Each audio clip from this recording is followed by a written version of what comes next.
Hello, my name is Ben Wellenreiter. I'm an assistant professor in the School of Teaching and Learning. I'm thrilled to be talking with you today about playground politics, how students interact at school outside of their classroom environments. The first thing I'd like to do is tell you just a little bit about my background that will help frame the rest of the discussion and provide some insights into the perspectives of some of the work that I do at ISU. So, like I said, my name is Ben Wellenreiter. I'm in the middle level education program. In that program, we prepare teachers to teach in fifth grade through eighth grade or ninth grade, depending on the school. So, we're talking young adolescents of about the ages of 11 to about 14 or 15. I'm very familiar with ISU. I'm a graduate. I graduated the first time in 1998 with a bachelor's degree in secondary social studies education. From there, I went to teach at a local school, Morton Junior High School. It's near Peoria. I taught there for 19 years. I taught seventh grade and eighth grade social studies. While there, I got a master's degree in school counseling, and I came back to ISU about 10 years ago to obtain my doctorate degree in curriculum instruction with a focus on teacher education. As I said, I taught for 19 wonderful years at Morton Junior High School, and I am now beginning my fourth year at ISU. I've made that transition from K-12 teaching to teaching about K-12 teaching, and I'm just loving every minute of it. I teach courses in lesson plan design, middle school classroom management. I teach courses in social studies teaching methods, how to teach history, geography, economics, political science. I teach a master's class in learning theory. And one of the great things about my position is that I get to supervise our juniors and seniors in clinical settings. So our program, as do many others, sends students out into local schools, elementary, middle, and high school, to practice their teaching throughout their program. And I've also supervised student teaching as well. It's a great joy to be able to do that because I get to see our pre-service teachers in action. Related to my teaching work, I've also got some research areas, and I'm going to be talking about one of those research areas today. My main research area is adolescent socialization, how 13-year-olds and 14-year-olds interact with each other, how they interact with their parents, with their teachers, and just how they socialize generally. That ties very closely to my interest in classroom management. I spend time studying school rules, both from the student perspective as well as from the teacher perspective. And I also spend time writing about and thinking about social studies teaching techniques. And one of the specific areas that I'm interested in is patriotism education. So today I'm going to be talking specifically about adolescent socialization. So throughout this presentation, there will be times that I'd like you to push pause on the presentation to jot some things down if you'd like, or to consider. I tried to make this as interactive as possible. So the first thing I'd like you to do is to consider spaces or events that students experience outside the academic classroom, but at school. So if you'll take a minute to jot down areas, locations, places within schools that students interact in that are not classrooms. And an example of this would be hallways. So if you'll take a minute and push pause, if you'd like, to jot down spaces in which students interact. So you've taken a moment or two to think about spaces or events or places where students interact. And here are just a few of the spaces that I've come up with where students interact while they're at school. So we've got playgrounds, we've got bus stops and buses, the entryways and exitways of schools.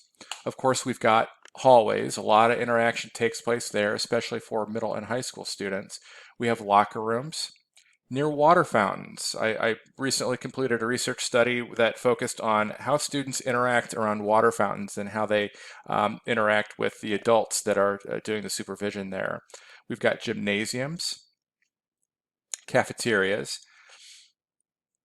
We have pods. A lot of schools have these and a lot of schools don't. It's a recent architectural change in schools to have more flexible learning environments. And so these pods are becoming an increasingly important space for student socialization.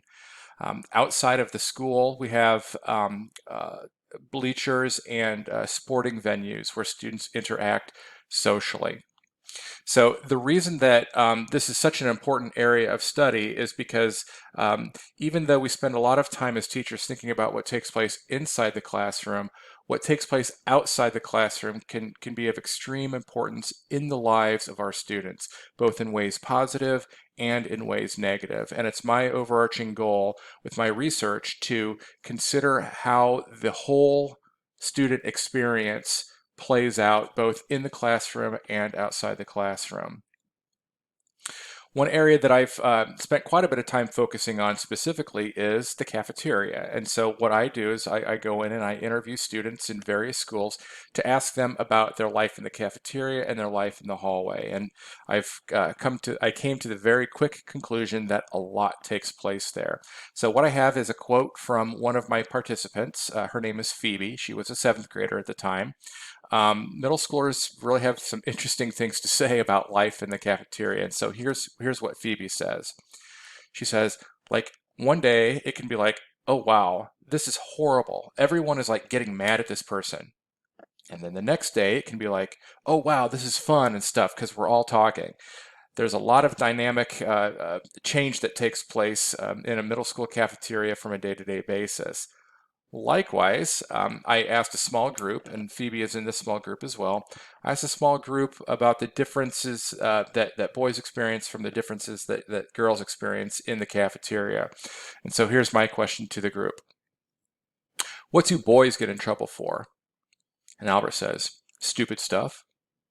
And Jim throws in, we all kind of, well, all kinds of stupid, and then Albert, being immature and just not being smart.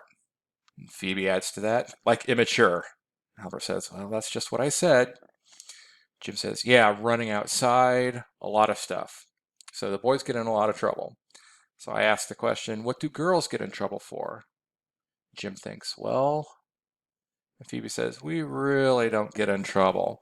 It's fascinating to hear the different perspectives of these individuals. And of course, all of our perspectives are limited, but it really provides a lot of insight into the lived experiences of students in these spaces. So today I'm going to talk about a few ways that these spaces are important for the students and for us as teachers to understand that as you're going through your teacher education program, it's not just about lesson planning and assessment.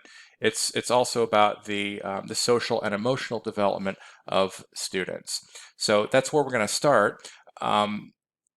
Teacher education programs really prepare professionals to work with the whole person. And so I've got this Venn diagram here. There are 3 very broad areas that we focus on in our teacher education program. The first is the academic content. Through our programs, we spend a lot of time growing our understanding of content, whether it be reading strategies, math strategies, social studies, or science standards, things of that nature. The next area is psychology and learning theory. So how does the brain work? How does good learning take place? What can we do to create environments that really facilitate good learning? And then the third area is lesson design and specific teaching techniques. We blend together our understanding of academic content with how students learn, and then we tie to that lesson design and teaching techniques. These all blend together to form our teacher education programs. And even though the development in these areas impacts academic development, the physical, social, and emotional development are part of our charges as teachers. And we've got lots of opportunities to blend these ideas together. So throughout the discussion, I've got some pop quizzes for you to consider. And here's the first question. In a typical week in middle school, how long might a student spend at school but outside the classroom? So in a typical week outside the classroom, are they interacting, are they at school for 1 hour a day, 3 hours a day, 4 hours a day, or 6 hours a day? I'll give you just a minute to consider that.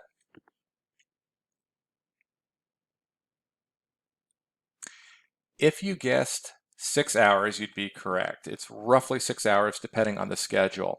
But the arrival at school, the passing periods between classes, lunch, before and after school, this all adds up to significant time away from classrooms, but still in school. So many people think back to their educational experiences, and some of the most important experiences took place outside the classroom. Our students, the students sitting in our classrooms, they live in multiple spaces through their day and through their school experience. They can experience a lot, both positive and negative, even before they walk through the school door in the morning. The interactions begin from basically the time they leave their the time that they leave their home. And so our students, when they enter our classroom, have already had successes or they've had challenges in their school day. Throughout their day, students navigate multiple spaces. So if they go from class to class, there are the hallways, there are the bathrooms where social interaction takes place. And these spaces might be the most important ones to our students. I often ask students what the most important time of their day is, and they say lunch. We might laugh at that, but it truly is a very important time of socialization for our students. Our understanding of these spaces helps our understanding of our students. So I've got another pop quiz question for you.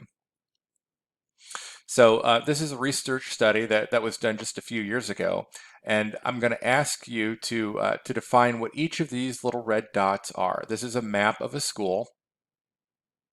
This is a map of an elementary school. The dots on this school, the dots on this school map represent student reports of A, friend meeting places, B, instances of bullying behavior, C, accidents requiring a bandage or more, or D, teacher blind spots. Those are spots that teachers don't see, but spots where students interact. So each of these dots, students report that they are friend meeting places, instances of bullying behavior, accidents requiring a bandage or more, or teacher blind spots. Give you just a minute to think about it. If you'd like to pause, you're more than welcome to do so.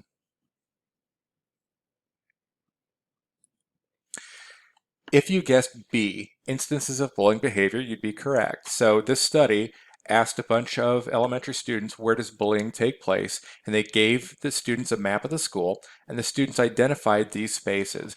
As you can see, even though some bullying does take place in the classrooms, most of it takes place on the playground. It takes place at the green tables, in the cafeteria, and in and around restrooms. And there are some classrooms where it takes place more than it does others. And this map really gives us a lot of insight into where negative social interaction takes place. It's our responsibility as teachers to consider these spaces to help improve the lives of our students. They can really be opportunities for these spaces can be opportunities or they can be challenges for our students.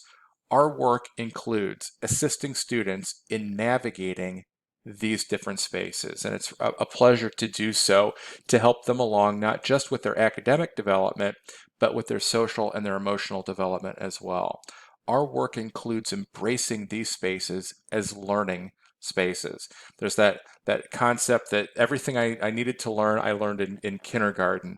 I would make the argument that beyond kindergarten, these spaces are really, really important spaces for lots of development. And it's our job as teachers to ensure that these spaces are places that are safe for success, and that they're places where students can safely fail at things. The ending of relationships, breaking up with people, if you're a middle school or high school teacher, students breaking up with one another, that's just part of life. It's our job to assist students through those processes. Really, that these spaces are where many of the great challenges and joys of teaching and the challenges and joys of learning happen. Um, Deeply meaningful friendships that our students create, deeply meaningful experiences happen here, both positive experiences and negative experiences. Um, that these spaces can be places that students really love to be at, they look forward to it, or they absolutely dread. The reason this is important to us as teachers is because it's our job to help with the holistic, the overall development of our student, but also what happens in these spaces can have an impact on what takes place in our classroom. Knowing these spaces helps teachers embrace the successes, and it helps us address the challenges our students face.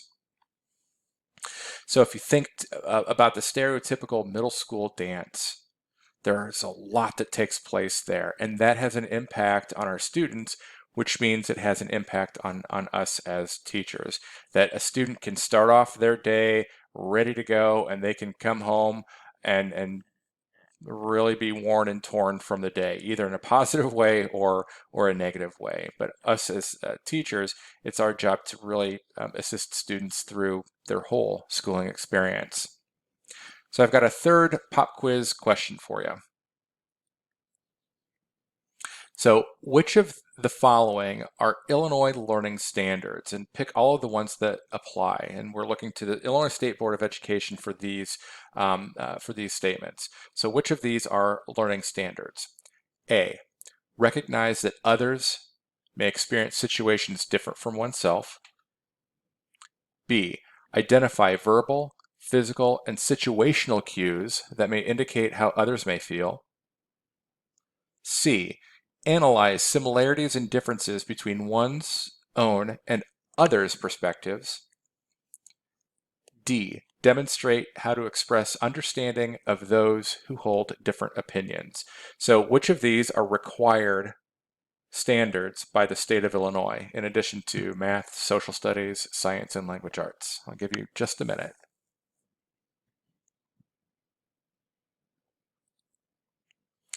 If you answered all of them, then you are correct.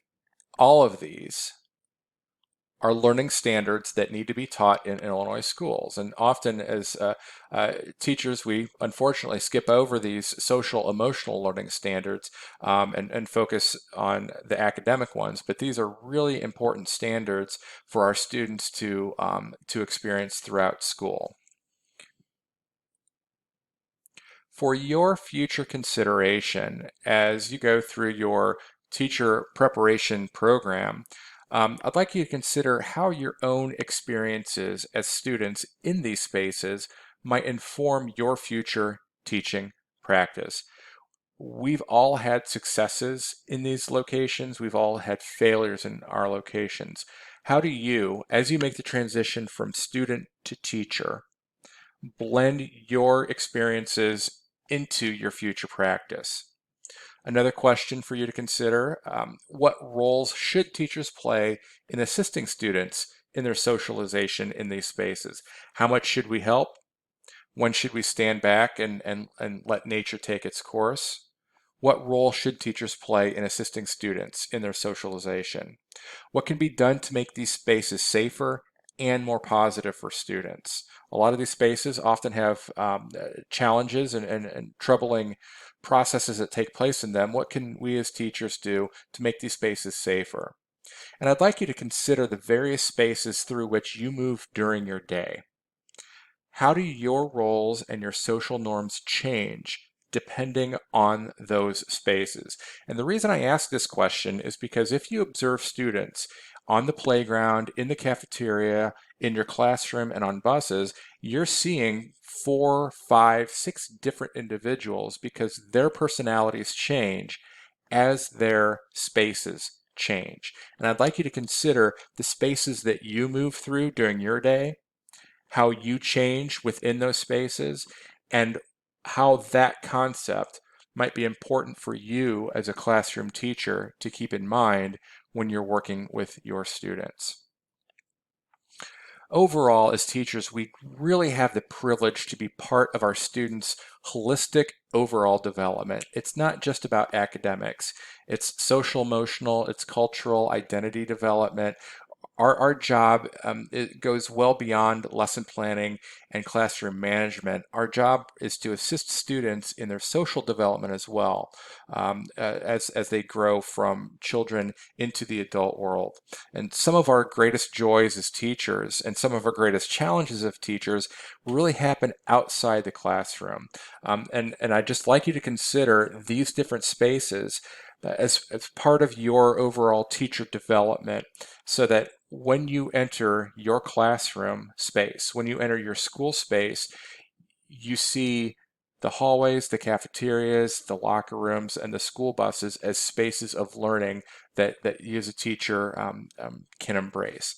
So with that, if you have any questions or comments, I would be thrilled to dialogue with you.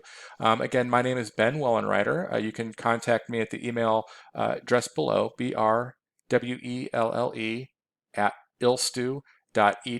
I look forward to seeing you if we happen to run into each other on campus during your time during your career at ISU. I'd be happy to talk with you. So with that, thank you very much for listening and welcome to ISU.